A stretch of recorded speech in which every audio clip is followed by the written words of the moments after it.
Here we go. All right, we're recording now Galatians chapter 5. All right, I'm gonna put it on the screen here for my brothers to see. So with all that being said, stand fast, therefore. Every time you see a therefore, if you don't know what he's talking about, go back and read the previous chapter. So stand fast, therefore, in the liberty by which Messiah has made us free, and do not be entangled again with a yoke of bondage. The yoke of bondage is, as we discussed in previous chapters, the good news of the circumcision. As we discussed, Peter agreed with this in Acts chapter 15, verse 10 to 11. See the previous chapter discussion for more information. Okay, so let's go ahead and read that. Anybody who has their scripture, go to Acts chapter 15, verse 10 and 11.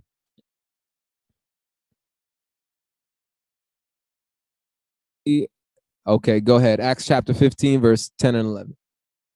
Now then, why do you try Elohim by putting a yoke on your neck of the taught ones, which neither our fathers nor we were able to hear?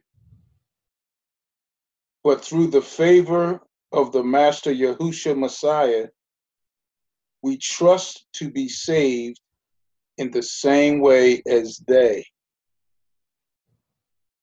Praise Yah. Hallelujah. So Acts 15 has to do with, I think it's two groups of people. One group is saying they have to be circumcised in order to be the Gentiles, in order to be righteous. Another group of Yahudim is saying they must observe the law of Moses, which is, I don't disagree with. I don't disagree with that. Yahusha doesn't disagree with that. But if you're saying that that is the prerequisite, that you have to first obey the law of Moses and then you can be accepted in the assembly and the community of faith, that's where the mistake is. But here we go. Here's the explanation. Circumcision. At this point, Shaul begins to make some important statements about circumcision and its role in the true good news. In short, circumcision is not part of the good news of Yahusha in the sense that whether we can still receive salvation whether we are circumcised or uncircumcised. All right. I kind of agree and kind of disagree with this in the sense of I believe circumcision is still a commandment. I just don't believe it's a prerequisite. And I think it's important that if somebody's going to get circumcised in adulthood, it ought to be with understanding of what they're doing. That's what I believe. And we got brothers and sisters who believe that circumcision is not necessary anymore. And that's okay. I think we're all on a journey trying to figure this whole thing out, what applies, what doesn't apply. So I'm not going to condemn a brother over this topic. But a proof for me that circumcision is not done away with is right after Acts 15, somebody gets circumcised as an adult. So how are you going to have this debate and this argument that we don't got to circumcise the Gentiles, we don't got to circumcision doesn't save you, blah, blah, blah, blah, blah, and then you go ahead and circumcise somebody? That's a little hypocritical. That's because they weren't preaching that people don't have to be circumcised in the long run or at all. It's just that they don't have to be circumcised in order to be our brothers and be accepted. And what does that mean for sisters? Sisters can't even get circumcised. So what do we do with them? I mean, circumcision is not a prerequisite. That's the point. All right. Galatians 5, 2-5. It says, indeed, I, Shaul, say to you that if you become circumcised, Messiah will profit you nothing. You see, Brother D, you're wrong. You're wrong. If you get circumcised, you forfeit Messiah. You don't believe in him anymore. You trample on his blood. That's what it sounds like if you haven't been paying attention to Galatians chapter 1, 2, 3, and 4. It says, and I testify to you again, to every man who becomes circumcised, that he is a debtor to keep the whole law. You have become estranged from Messiah, you who attempt to be justified by the law. You have fallen from grace. For we, through the Spirit, eagerly wait for the hope of righteousness, by faith or by belief. I don't like the word belief because it's too generic. I still haven't come up with, I'm going to just say amuna, the Hebrew word amuna for faith, until I come up with a word that really, I'm going to have to look in a thesaurus or something, but it's not just belief, because you could believe something when you see it or feel it or touch it. This word amuna has to do with us believing in what we don't see and what we haven't seen yet, and having a hope. I like Hebrews chapter 11, verse 1 gives a perfect definition for this word, amuna, you know, the assurance of things hoped for, evidence of things unseen, or the substance of things unseen. I like that definition, but I would like to come up with a word. I don't know what word. So anyway, one of the most important things to remember when reading the book of Galatians is that he is speaking to a certain group of people. In this case, he is speaking to the Galatians, who were about to fall prey to a false good news, as is evidenced by Shaul's statement, quote, "You have become estranged from Messiah, you who attempt to be justified by law." And the quote, "For we through the Spirit eagerly wait for the hope of righteousness by faith." The subject matter at hand is whether or not circumcision is a part of the true good news that brings salvation. Shaul was not against circumcision if done for the right reasons. Proof of this is found in, once again, Shaul's own example and practice. Acts chapter 16, verse 1-3. Then came he to Derbe and Lystra, and behold, a certain disciple was there named Timotheus, the son of a certain woman, which was a Yahudimes, and believed, but his father was a Greek, which was well reported of by the brethren that were at Lystra and Iconium. Some people would think because your father is a Greek, that makes you a Gentile. I'm not sure about that belief. I've went back and forth with it, but the point, that's besides the point. Some people are going to say, "Oh, this doesn't count because Timotheus is a Jew, so he had to get circumcised because he's a Jew." I don't believe he is. It says, "Him would Shaul have to go forth with him, and took and circumcised him because of the Yahudims which were in those quarters, for they knew all that his father was a Greek." They knew his father was a Gentile. And so I would say that he was being identified as a Gentile. That's my opinion. But it's regardless, either way. In light of the common interpretation of Galatians 5, Shaul was doing the very thing that most people think Shaul was telling the Galatians not to do. Was he circumcising Timothy so that Messiah could profit him nothing? And so that he would become estranged from Messiah, fallen from grace, cursed? No. Shaul wouldn't do that. Galatians chapter 5, verse 3. "And I testify again to every man who becomes circumcised that he is a debtor to keep the whole law. You have become estranged from Messiah, you who attempt to be justified by law and have fallen from grace," or fallen from favor. Why did Shaul tell the Galatians that they would be fallen from favor, estranged from Messiah, and Messiah would profit them nothing? These are strong words. The Christians lean on these words right here to tell us why we can't be saved on what we're doing, trying to embrace the law and Messiah. These are strong words. It jumps out at them because Yahuwah hasn't given them the eyes to really see the context of the book of Galatians, or the Messiah's words at that, the one that actually died for them. He said, "I did not come to abolish the law or the prophets." He repeated himself twice. Why did he use these words? If they were to become circumcised because of the Yahudimish pressures, but then circumcise Timothy because of the Yahudims. Why? Why would Shaul do that? Was Shaul a hypocrite? Certainly not. But he would be if you went along with the common interpretation of the book of Galatians that the Christians preach. He was on one hand trying to tell the Gentiles of Galatia to not give into Yahudimish pressures. Notice I replaced this word here. I put Yahudim-ish because they're not really Yahudim from the heart. These guys are wolves. They're hypocrites. They're bringing people in yoke and bondage. So I like the word Yahudim-ish.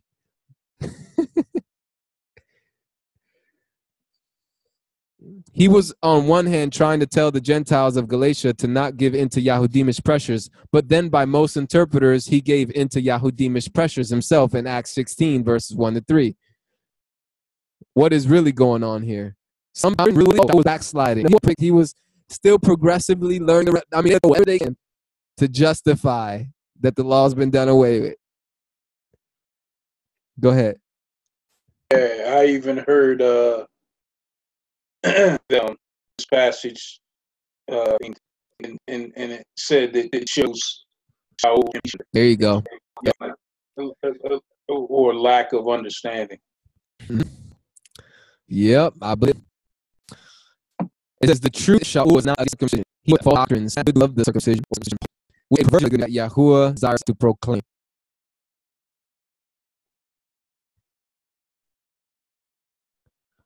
Timothy's father was a Greek. This means that Timothy would not be of Yahumish father line. Today, I don't know. We'll long and see if he proves anything. Today, Orthodoxy belief in the first century, but he has son of a Tao. He was raised by his Yahudim-ish or Yahudim or female Yahudim mother, Eunice, chapter 5, verse 15. Quote, was wrote by the brethren and was very so he was not ignorant of the prophets. He was not ignorant of this. He was actually taught by his mother, and she was a Yahudi. Now it's over. Okay, but we see that in Acts here, Shaul decided to take it upon himself to do the action here. That he was not anyway against circumcising son of a Gentile. It was done reasons that were not good. I like that. I like that.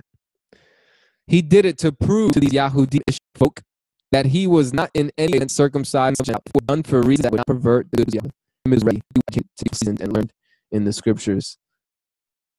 The writer of elders of in Acts 15. Decision to he was the one circumcised would all be concerned that Shaul trip to Jerusalem had any intentions of doing away with circumcision with a Gentile, as it says. Quote, his father was a Greek.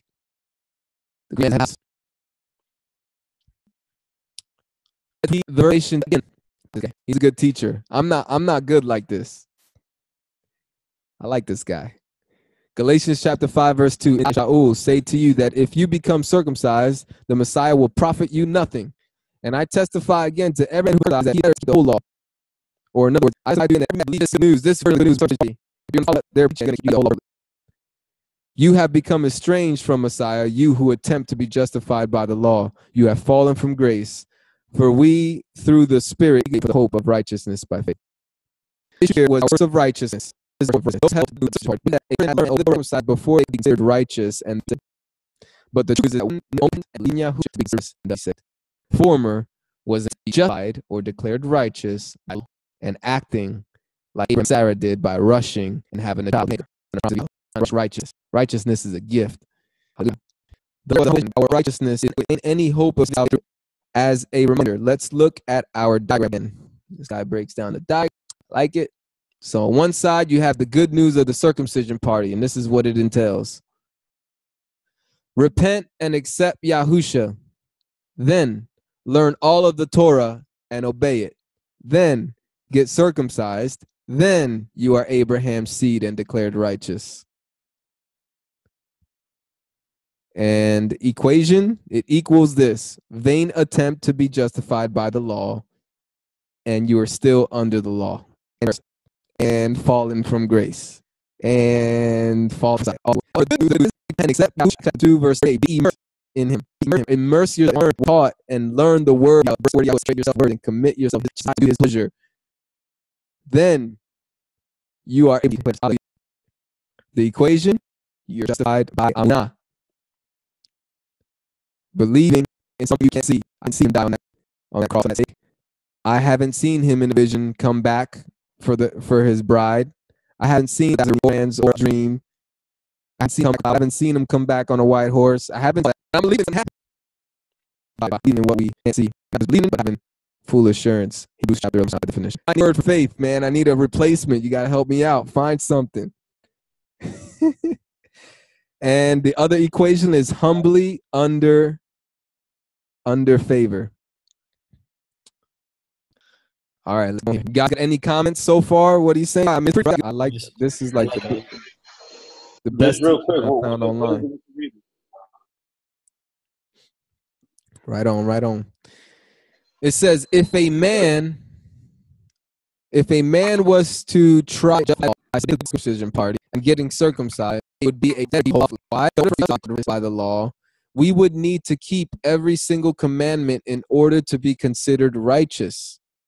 For whether we fail in 1 point or 1,000 points, we are still labeled a transgressor. Any attempt by the law will utterly fail. Now, let me just explain a misconception about that statement there. I agree with it, but I just want to bring some clarity to it. We are transgressors of the law, but it's not counted against us. And a perfect example would be Daniel. If we read the book of Daniel, Daniel was in captivity. He wasn't in the promised land of Yerushalayim. There was a lot of things that, according to the law, you had to do that he was unable to do because he wasn't in the promised land. There was no Levitical priesthood operating in the temple and sacrificing animals. So when Yahuwah says, when you do this, you have to give this animal and sacrifice this and bring this to the temple. When you don't follow these instructions, that's called a transgression. Let's just be honest. And you guys are going to be told that by a Christian that knows the scriptures. He's going to say, you're transgressing the law right now because you're unable to keep a lot of these commandments. And they're going to try to corner you and pick any little thing that you're not doing right. And they're going to say, you're still a sinner. I heard that before. Yep. And your response needs to be, you're right, I am a sinner. Yes, I am a transgression. But that transgression is not being held against me, just like it wasn't being held against Daniel. He was in captivity too. He was in a foreign land. He wasn't around a temple. He didn't have a Levitical priesthood to run to. He prayed to Yahuwah himself 3 times a day. That needs to be our response. I'll throw that one back at them. Yep. I use Daniel all the time. I love using. I say, was Daniel wicked? Answer the question. One Christian told me, yes, he was. I cornered him. He was like, yes, Daniel was a wicked man. I was like, wow, you blasphemer. I was like, you're such a blasphemer, bro. Like, what's wrong with you, man? Daniel was a righteous man, bro. Why would Yahuwah save him, you know what I mean, from lions and give him favor in Nebuchadnezzar's kingdom if he was a wicked man? Hey, I got a word for instead of faith. Okay, what you got, Mike? Scripture already says it, but it's conviction. Conviction. I like that. Because that has to do with belief and also has to do with obedience. Because I just looked. If you go to John 3:36, it says that if we believe in Him, that we are saved, and it says, but those who disobey Him will never. Oh, I'm sorry. It says those who believe Him. I'm paraphrasing, but it says those who believe in Yahusha, they will have everlasting lives. But those who do not obey, the actual Greek word there is it's either disobey. Or not listen to, or disbelief. So I see faith having to have work with belief and conviction. You have to believe in something to be convicted, and if you're convicted, it kind of means you got to do something too. So I think conviction is probably the best word to use. I like it. It's getting closer. It's actually deeper. It's better than believe. I like that. But what I'm trying to hit on is the fact that you're convicted of something that you can't see yet, versus you're convicted because you've experienced something or you've seen something or you have evidence of it, so that you could be convicted of, you know what I'm saying? So that's why I like the word faith, even though it comes from a pagan thing, because for me, faith captures the fact that you're taking a leap to do something that you can't really see. No, that's just your own conviction.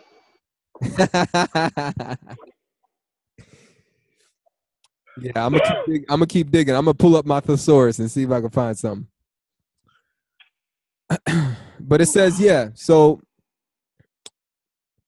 you got to keep every single commandment, and if you don't, you're a sinner, which is true. If you don't keep it perfectly, and none of us are keeping it perfectly, so we're all sinning somehow, some way. But these sins are not counted against us as long as it's not done in rebellion, and we're not lacking, belief, amunah. We're keeping Yahusha and Yahuwah first. Not preaching this type of false gospel right here that these guys are doing and bringing a burden upon other people when you didn't even get in and become righteous this way. So I would agree, and just with a little more explanation to the statement, I'll read it. Rod, you want to say something, brother? I was going to say, in place of faith, you can use confidence. In whom does your confidence lie? Mm-hmm. What is your confidence in? What is your faith in? Same thing. Mm-hmm. I like it. Brothers. So it said, I'm going to read this one more time. For whether we fail in 1 point or 1,000 points, we are still labeled a transgressor. For this reason, any attempt to be justified by the law will utterly fail. This is why the law has no part in justifying us. I disagree. I disagree with that statement. Now I'm going to show you why. I'm going to go to the scripture.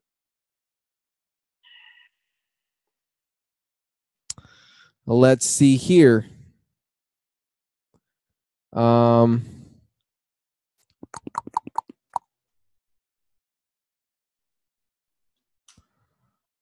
I will pull it up. It's in Romans 5. Romans 5:9. Where did it go? No, that's not the one. Give me a second and pause this recording real quick. All right, real quick. I want to bring some clarity to my personal critique of this guy's statements here about not being justified at all by the law. I don't think that's true. I think there is a justification and a righteousness that comes from obeying the law. It is counted for something, especially when you're in the faith and when you're walking in faith first, right? Because it's not just faith and that's it. Like, actually, you have to walk out your faith. And so here's one proof, and this is from Shaul, his own words again.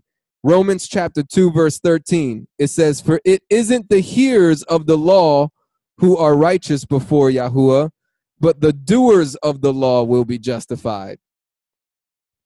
So it says, for when the Gentiles who do not have the law do by nature the things of the law, these not having the law are a law to themselves, in that they show the work of the law written in their hearts. You see, obeying the law is proof that it's written on your heart. Their conscience testifying with them, and their thoughts among themselves accusing or else excusing them. So a cross-reference for this would be James chapter 1, verse 22. It says, but be doers of the word and not only hearers, deluding your own selves. For if anyone is a hearer of the word and not a doer, he is like a man looking at his natural face in a mirror, which that's what the law is. The law is a mirror. For he sees himself and goes away and immediately forgets what kind of man he was. But he looks into the perfect law of freedom and continues, not being a hearer who forgets, but a doer of the work. This man will be blessed in what he does. So I just want to make that little adjustment there with this article here.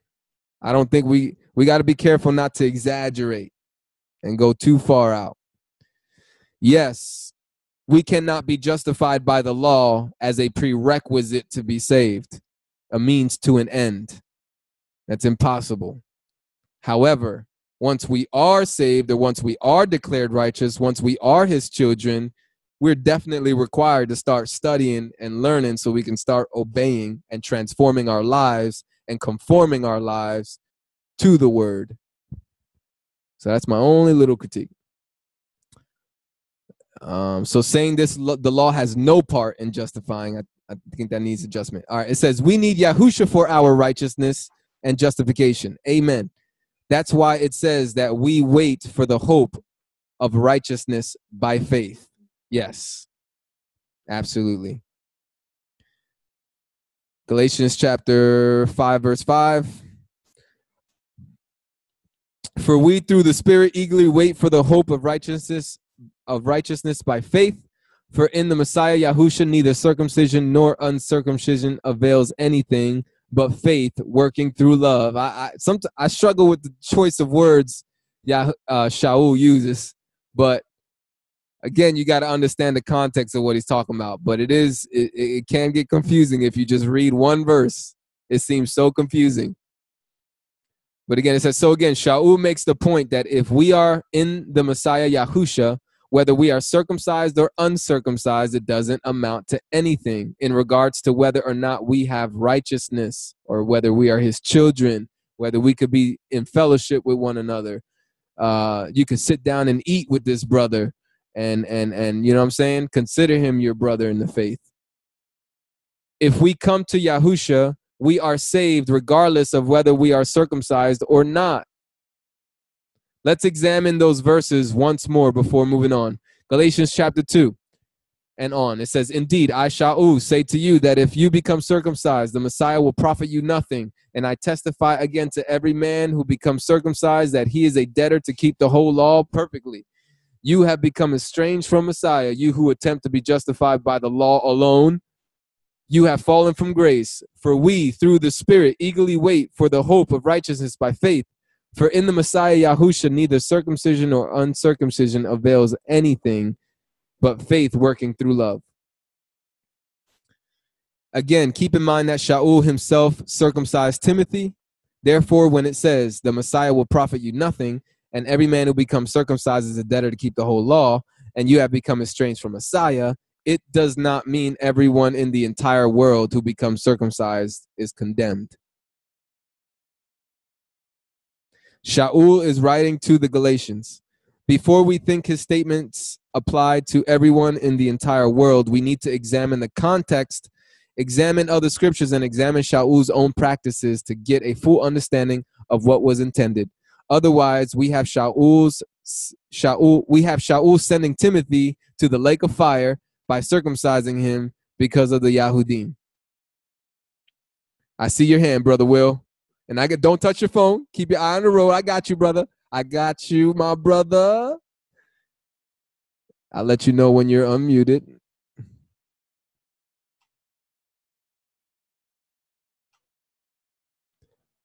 All right, maybe you do have to hit something on your phone. I like to make it on your phone, my brother. That's okay. I got it. Hey, Go ahead. Real quick, in relevance to what you're reading right now. Are we talking about circumcision as a physical, or is this heart circumcision? What are we talking about here? Yep, this context in Galatians is definitely talking about physical, because that's what these Yahudim, they were forcing the Gentiles to get circumcised first before they could be considered disciples of Yahusha, the Messiah. Oh, okay. So these Jews, these Yahudim, were coming to the faith in Messiah, right? And they're all like educated with how they were brought up, with the doctrines and traditions of the Pharisees and Sadducees and all that. So they're coming with that into this new belief, and they're trying to do it the old way that they've been taught, you know, which is you're righteous by keeping the law. And it's very self-righteous. I appreciate you guys. I got you. just want to say real quick to all the brothers, the reason I'm kind of quiet is because I'm a student at this. The Ruach is working with me. I'm really trying to understand that there's a certain way, you know, for me to be able to grasp all this information, and me being new into this way of walking in the faith, you know, it's just I most rather be, you know, more of a meek spirit and trying to really absorb, because you know you guys are much more advanced than I am when it comes seeking this deep into the scriptures and really talking about. Sometimes I get a little lost. So, you know, and number one, on these meetings, for the first hour, I'm really going to be quiet because I'm in the truck. So for the first hour of starting the meeting, I'm actually in the truck. So I get off about 8 o'clock. Now I'm able to participate a little more, you know. But anyway, I'll kick back. But I just had a question about that real quick. Because sometimes I don't understand certain things. And, you know, when I raise my hand, I just want to be able to, I want to be able to keep up. Yeah, definitely. You know? Yeah, and I definitely want you to continue that. Continue your participation, asking questions for clarity. So to summarize it, the book of Galatians is about a group of Jews or Yahudim who are new to the faith in Messiah, but they're doing their own thing. They're not preaching the good news like Peter and like Paul and James, Stephen, and all the, you know, apostles were preaching it, which is by faith first. They're going around preaching by faith first, and miracles are happening. People are getting healed. Demons are getting kicked out before any of the Gentiles can be taught on the law. You know what I'm saying? Before they've been circumcised. All these miracles are happening, which is proof that you don't need to be circumcised for you to receive the gift of the Ruach HaKodesh, the set-apart spirit, and receive salvation. So, however, Galatians is not teaching that circumcision is bad and that you shouldn't physically get circumcised. And that's a misconception that Christianity teaches. They say the book of Galatians is proof that we don't need to get circumcised. We don't need to preach about circumcision no more. That's all done away with. That's not true. Circumcision is still a commandment, and it's actually a commandment that's before the law of Moses. It's during the time of Abraham. So if we're all going to be called children of Abraham and Abraham's seed by faith, wouldn't that include circumcision? Go ahead, Kefa. I mean, I think, you know, this is why it's important to go back to Abraham, because Abraham is the father of the circumcision and the circumcision. Because Abraham was, before he was circumcised in the flesh, he was already circumcised in the heart. Amen. You know? And he came. That's why Paul was talking a lot about, you know, making sure that we circumcise in the heart, and those who are circumcised in the flesh will be circumcised in the heart, because Abraham represents both. Yeah. Those who come in that are circumcised in the flesh, making sure that they circumcise in the heart. And those who are circumcised, who are not circumcised physically, making sure that they're circumcised in the heart. Because I myself thought about circumcision. Yeah. Me too. I was like, because there's nothing wrong with it. Yep. And I used to go with battles with brothers about that. And you know, I'm like, listen, if I'm circumcised in the heart, as long as I'm circumcised in the heart is what's important. But if I want to get circumcised in the flesh, that's not a bad thing. But but don't make it about salvation. Right. My salvation is Yahusha. Right. I knew the Spirit was leading me to. He was like, you know what? You know, it's okay if you want to get circumcised, as if you want to be a part of the covenant people. But as long as you circumcise in the heart is what's important spiritually. You know what I mean? Absolutely. Absolutely.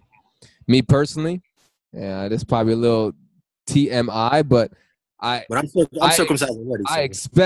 I expect that you got to take some time off as an adult getting circumcised. I would imagine you need some day to recover from that.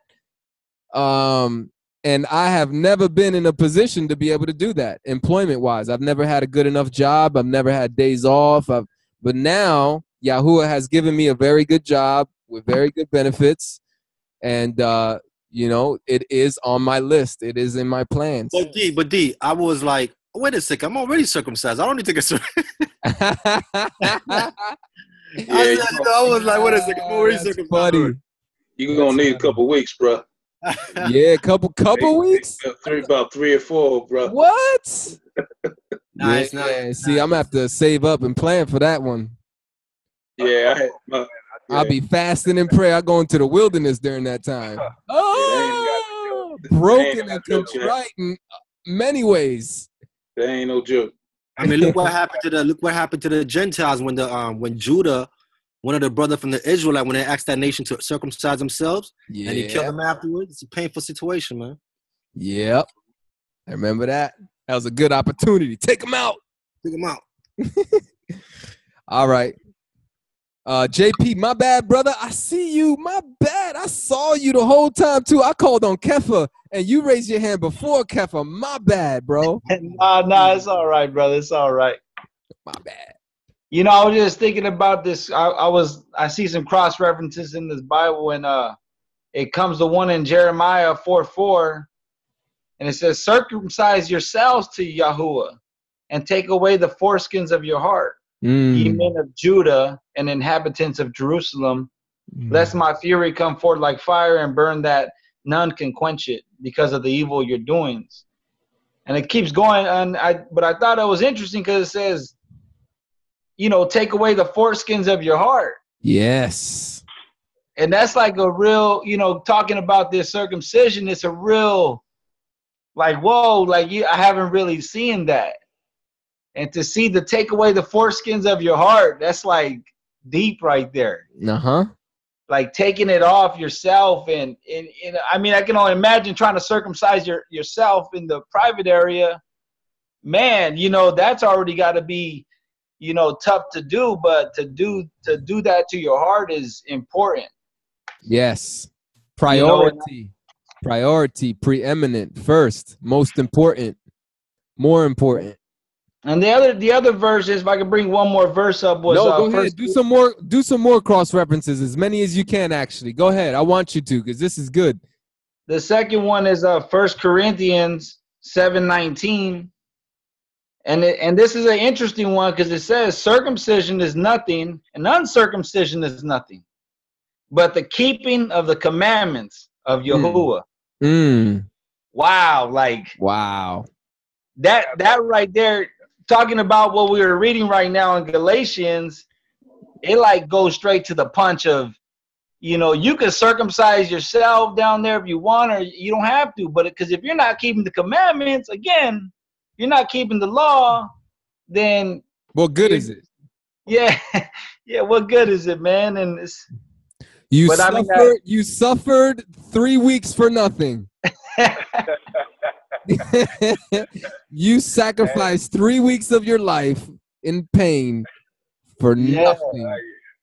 The first one, though, I'm gonna have to really look on that Jeremiah 4, chapter 4:1, because a lot of times people go into removing the foreskin of themselves in their private area, and I think going back to that one, to remove the foreskin of your heart, like that just goes to show that before we even start walking in the, you know, in that truth, it shows like there's like a masking in a sense that you tear away. And it's kind of like surrendering.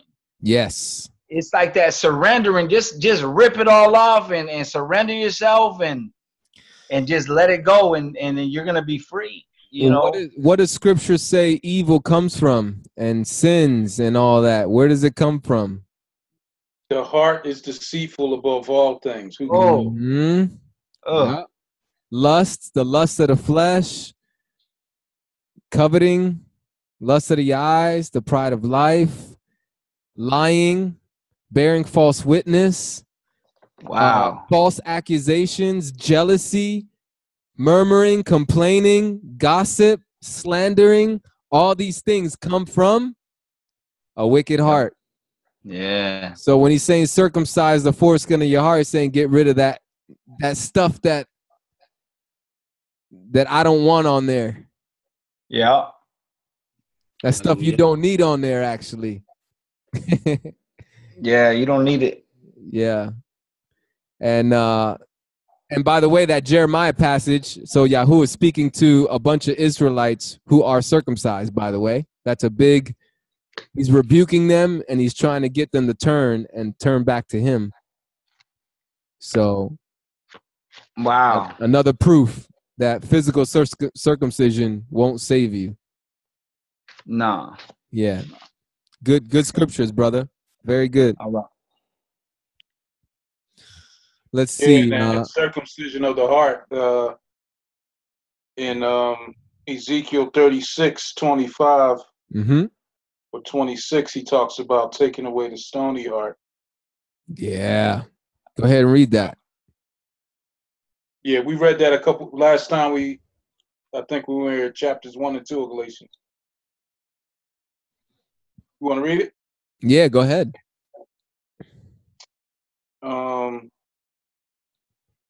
Verse 25, I'll start there. And I shall sprinkle clean water on you, and you shall be clean. From all your filthiness and from all your idols, I cleanse you. And I shall give you a new heart and put a new spirit within you. And I shall take the heart of stone out of your flesh, and I shall give you a new heart of flesh, and put my spirit within you, and cause you to walk in my laws and guard my rulings, and you shall do them. So, circumcision of the heart includes walking in his what? Laws and doing them. Isn't it like a paradigm, like some kind of matrix? Like, what is it? Do we obey the law? Do we not obey the law? What is it? Yeah. Faith first. You missed that part in the law. It's like a puzzle. You know what I mean? Where's the golden apple at? Romans chapter 2. You know? Romans 2, chapter 2, verse 25 also. What does it say? Well, it's more of it says, for circumcision indeed is profit if you practice the Torah. But if you are a transgressor of the Torah, your circumcision has become uncircumcision. Mm-hmm. When a circumcised one watches over the righteousness of the Torah, should not his uncircumcision be reckoned as circumcision? And the uncircumcision by nature, who perfects the Torah, shall judge who, notwithstanding letter, circumcision or transgressor of the Torah. But it's not Yahudi who is outwardly, neither is circumcision that which is outward in the flesh, but Yahudi is he who is inwardly, and circumcision is that of the heart, and the ruah, not literally, whose praise is not from man, but from Elohim. Hallelujah. And I hope that every time we read now, and those that are listening to this recording, every time you read about circumcision in the letters of Shaul, I hope that you will put in your head that he's talking to people who are getting circumcised to be declared righteous. He's not talking about circumcision in general. So it's got to be drilled in our head, because sometimes when we read like that passage right there in Romans, we're thinking he's just, oh my goodness, I'm confused again. Because that's what happened, like my wife for a while. She was like getting confused with Shaul's writings. Like, I'm so confused. Like, it's frustrating. But you got to take the main theme. Acts 15 is the big meeting, but Galatians really nails it. He's really nailing it down, this group that he's against. He's really talking about it very clearly, and it has a lot to do with circumcision, saving you and all that.